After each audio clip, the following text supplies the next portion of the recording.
World War II was one of the most defining moments in U.S. history. It reshaped the nation and the world, but how did America go from neutrality to becoming a superpower in this war? This video will dive into the hows and whys of the incredible story that is World War II. When World War II began in 1939, the United States tried to stay out of the conflict. The Neutrality Acts were passed to keep the country uninvolved, reflecting the strong isolationist sentiment after the devastation of World War I. Americans didn't want yet another war, but the world was changing fast. This is a picture of Franklin D. Roosevelt signing the Neutrality Act on August 31st, 1935. Meanwhile, aggressive regimes in Germany, Japan, and Italy were reshaping the world. Hitler's invasion in Europe, Mussolini's move in Africa, and Japan's conquest in Asia threatened global peace.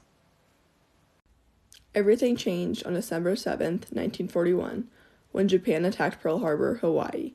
Over 2,400 Americans were killed, and the U.S. Pacific Fleet suffered devastating losses. This was also a notable incident because it was the first time there had been a terrorist attack on American soil and deeply frightened the American citizens. This attack led to President Franklin D. Roosevelt addressing Congress.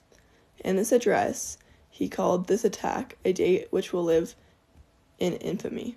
The next day, Congress declared war on Japan. Within days, Germany and Italy declared war on the U.S., therefore pulling America into the global conflict that became World War II. The U.S. quickly mobilized for war. The industrial superpower that was America quickly shifted gears, and factories switched from making cars to building tanks and planes. Women joined the workforce in unprecedented numbers, symbolized by the Rosie the Riveter. At homes, American rationed food and materials to support the war effort.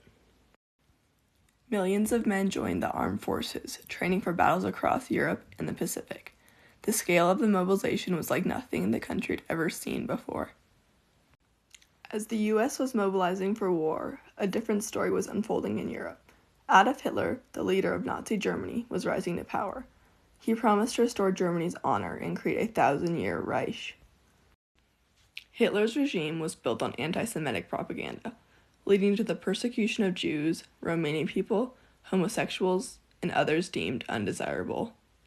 These laws stripped the Jews of their citizenship and led to widespread violence against Jewish communities as long as these other parties.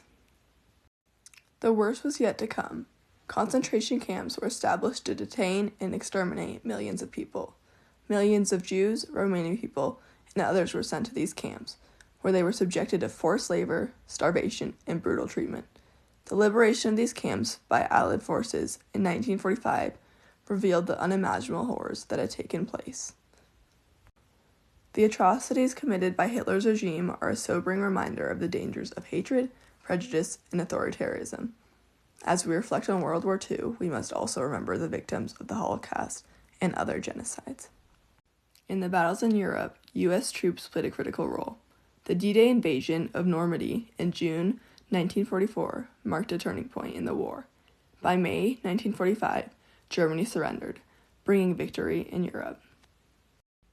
In the Pacific, the war ended after the U.S. dropped atomic bombs on Hiroshima and Nagasaki in August 1945.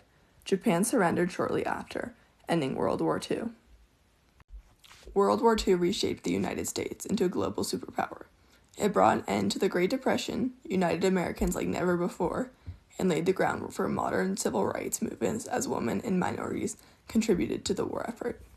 This is a picture of the Arlington National Cemetery, which is the largest cemetery in the United States and has over 400,000 people buried in it, which many are from World War II efforts. World War II was a defining moment in human history, a testament to the power of courage, sacrifice, and resilience. As we reflect on the past, we are reminded of the importance of standing up against tyranny, fighting for freedom, and promoting unity and compassion. As we close this chapter in our history, we ask ourselves, what can we learn from the past to shape a better future?